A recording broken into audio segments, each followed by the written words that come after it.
اور آپ جانتے ہیں کہ مئی 1948 میں اسرائیل قائم ہوا۔ تنظیم اسلامی کے بانی معروف مدرس قرآن محترم ڈاکٹر اسرار احمد صاحب رحمۃ اللہ علیہ نے بڑا خوبصورت تجزیہ کیا۔ اللہ تعالیٰ نے جو بیماری زمین پر بھیجی اس کا علاج بھی بنایا ہے، اور عام طور پر علاج پہلے سے موجود ہوتا ہے، دریافت کرنا پڑتا ہے، بیماری بعد میں آتی۔ اللہ نے پاکستان کو پہلے قائم فرمایا ہے جو کہ علاج ہے اسرائیل کا۔ یہ بات کوئی جذباتیت میں نہیں کہی جا رہی، یہ لفاظی کی بنیاد پر نہیں کی جا رہی، یہ حقائق اور دلائل کی بنیاد پر کہی جا رہی۔ یہ وہ اسرائیل ہے جو بیلفور ڈکلیریشن کے نتیجے میں، انگریز کی سازشوں کے نتیجے میں، امت مسلمہ کو توڑنے کے نتیجے میں، خلافت عثمانیہ کے خاتمے کے نتیجے میں دھمکی، دھوس، بدماشی کی بنیاد پر قائم ہوا 1948 میں۔ مگر یاد رکھیے گا، جس وقت یہ قائم ہوا اس وقت یہ بات کہی گئی تھی کہ ایک آزاد فلسطینی ریاست الگ ہوگی، اسرائیل کی ریاست الگ ہوگی، اس کی خلاف ورزی کی گئی۔ جب اسرائیل قائم ہوا، آج اس کے پاس اس سے 3 گنا زیادہ رقبہ موجود ہے، اور وہ اکثر رقبہ وہ ہے جو فلسطینی مسلمانوں کے پاس تھا، جو صدیوں سے وہاں پر آباد تھے۔ ان کی ملکیتی ذاتی زمینوں سے ان کو بے دخل کر کے اسرائیل کی ریاست کو قائم کیا گیا، اور اس سے بڑھ کر بیت المقدس کا حوالہ دیا گیا جس پر وہ قابض ہو گیا۔ 1967 کی جب عرب اسرائیل وار ہوئی، اسرائیل اور عربوں کی جنگ مکمل ہوئی، تو اسرائیلی وزیر اعظم نے پیرس میں کہا تھا ہمیں کسی خوش فہمی میں مبتلا نہیں ہونا چاہیے، ہمارا اصل مسئلہ عربوں کے ساتھ نہیں، ہمارا اصل دشمن عرب نہیں ہے، ہمارا اصل دشمن پاکستان ہے،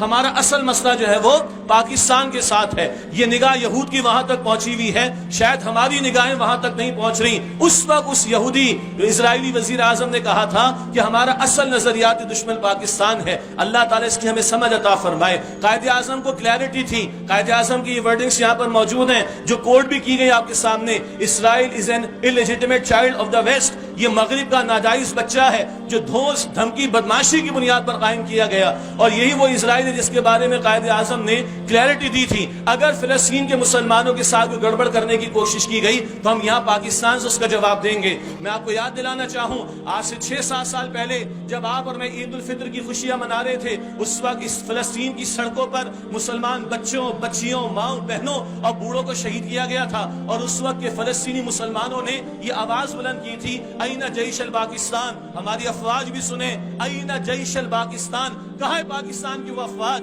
کہ جن کے بنانے والے، پاکستان کے بنانے والے نے کہا تھا کہ فلسطین کے اندر کوئی ظلم و ستم کیا جائے گا اسرائیل کی طرف سے تو ہم پاکستان کی طرف سے اس کا جواب دیں گے۔ تو یہ حقائق سامنے رہیں، اللہ کی کتاب کے حقائق بھی سامنے رہیں۔ سورۃ المائدہ آیت نمبر 82 کا آپ کو حوالے دیا گیا۔ اللہ کا کلام کہتا ہے کہ تم ایمان والوں کی دشمنی میں سب سے بڑھ کر پاؤ گے کس کو؟ الیہود، یہود کو، وَمِنَ الَّذِينَ أَشْرَكُوا، اور وہ جنہوں نے شرک کیا۔ تو یہود اور مشرک رسول اللہ صلی اللہ علیہ وآلہ وسلم کے مبارک دور میں بھی انہوں نے سازشیں کی تھیں، اور آج بھی یہود اور ہنود۔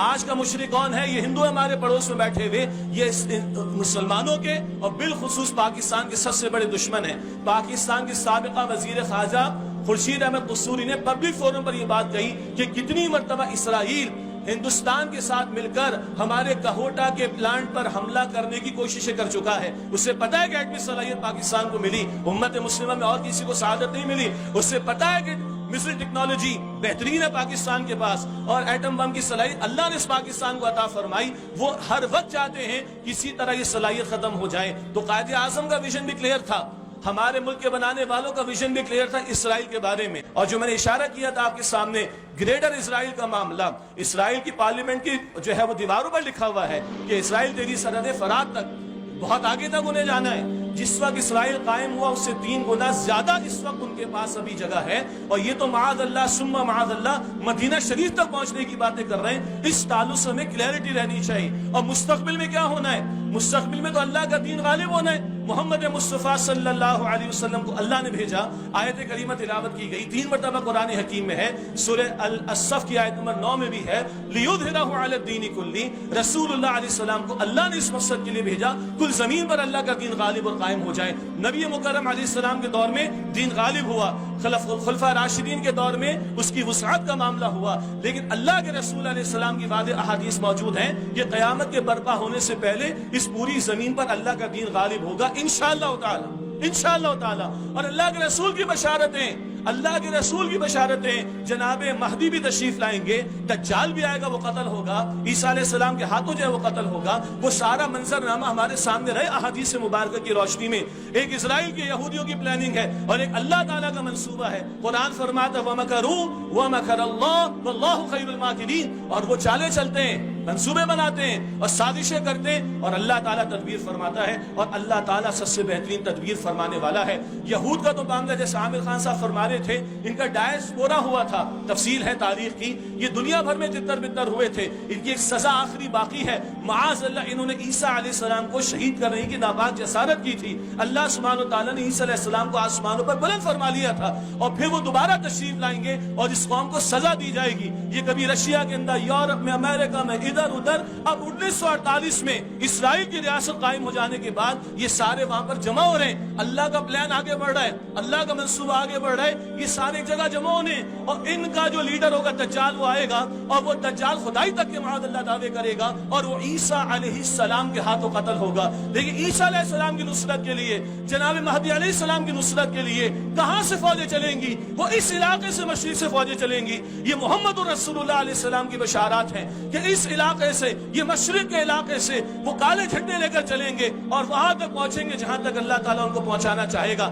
یہ منظرنامہ موجود ہے، اسرائیل کے یہودیوں کا گریٹر اسرائیل کا منصوبہ ہے، اور اللہ رب العالمین کی تدبیر کیا ہے کہ اس کے پیارے پیغمبر صلی اللہ علیہ وسلم کا عطا کردہ دین پوری زمین پر غالب ہو، اور اس تدبیر میں اللہ کے اس پلان میں اس مملکت خدا داد کا بہت بڑا رول ہے۔ اللہ نے اس ملک کو اسلام کے نام پر ہمیں عطا فرمایا، اللہ نے ایٹمی صلاحیت بھی ہمیں عطا فرمائی، بہترین افواج بھی عطا فرمائی، بہترین ذہن بھی اللہ تعالیٰ نے عطا فرمائے۔ لیکن سمجھنا کیا ہے؟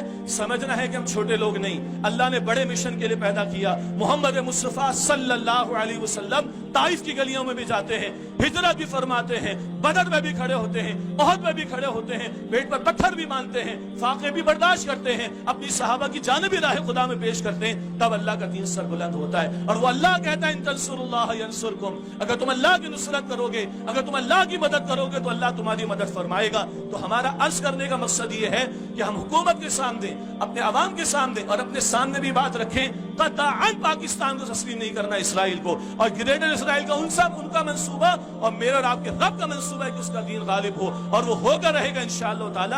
لیکن اس کے لیے آغاز اس خطے سے ہونا ہے۔ بن تو گیا پاکستان، اب اس کی حفاظت کا معاملہ اور اس کو اس مقصد تک پہنچانا کہ پاکستان کا مطلب کیا، لا الہ الا اللہ، اس کی تکمیل کی جد و جہد، یہ ہمارا فرض ہے۔ اسی کی دعوت تنظیم اسلامی دے رہی ہے، مسلک سے بالا تر ہو کر اور فرقہ واریت کی بات کیے بغیر کہ آؤ اللہ کے بندو، یہ سب ہم سب کا دین ہے، ہمیں اللہ کا بندہ بننا ہے، اس کے دین کی دعوت دینی ہے اور اس کے دین کو قائم و نافذ کرنے کی جد و جہد کرنی ہے۔ یہ جد و جہد کریں، یہ پاکستان مضبوط ہوگا، اللہ کی شریعت یہاں پر نافذ ہوگی تو انشاءاللہ اللہ کی مدد ہمارے شامل حال ہوگی، اور پھر ہم صرف احتجاج نہیں کریں گے، ہم دنیا کی آنکھوں میں آنکھیں ڈال کر بات کریں گے۔ جب اللہ میرے اور آپ کی پشت بنائی پر ہوگا تو ہم دنیا کی آنکھوں میں آنکھیں ڈال کر بات کر سکیں گے، یہ ہماری دعوت ہے۔ تو اسرائیل قطعاً نامنظور، دنیا کر لے، ساری عرب ممالک کر لیں، لیکن ہم نہیں کر سکتے، ہم اللہ کے دین کی تعلیم کے ساتھ سودا نہیں کر سکتے، ہم غداری نہیں کر سکتے اس کے ساتھ، ہم پیٹ سے نہیں سوچیں گے، ہم ایمان کی بصیرت اور اس کی روشنی میں سوچیں گے، ہم اللہ اور اس کے رسول کی عطا کردہ ہدایت کی بصیرت کی روشنی میں بات کریں گے، اور اللہ ہمیں توفیق دے کہ ہم ڈٹ کر کھڑے ہوں، اپنی ذات پر اللہ کے دین کو قائم و نافذ کریں، دین کی دعوت دوسروں تک پہنچائیں، اور اس زمین پر اللہ کے دین کو قائم و نافذ کرنے کی جد و جہد کریں، جس مقصد کے لیے اللہ نے اس امت میں مجھے اور آپ کو کھڑا کیا۔ اللہ تعالیٰ اس مملکت خدا داد کی بھی حفاظت فرمائے، ہم مسلمانوں کو جوڑ اور اتحاد عطا فرمائے، دین سے مخلص فرمائے، ہمارے دلوں کو، ہمارے عوام کے دلوں کو، ہمارے حکمرانوں کے دلوں کو، ہم سب کے دلوں کو اللہ ہدایت کی طرف پھیرے، استقامت عطا فرمائے۔ تو پھر وہ فلسطین کے مسلمان کی جو پکار لگتی، این جیش الپاکستان، کہاں ہے پاکستان کی افواج، پھر وہ پکار نہیں لگے گی، پھر یہاں سے جواب دے گا نحن معکم، ہم تمہارے ساتھ ہیں۔ اللہ تعالی ہم سب کو اس کی توفیق عطا فرمائے۔ وآخر دعوانا ان الحمدللہ رب العالمین۔ دین کی بات پھیلانا صدقہ جاریہ ہے، ثواب کی نیت سے ویڈیو کو شیئر ضرور کیجیے۔ جزاک اللہ۔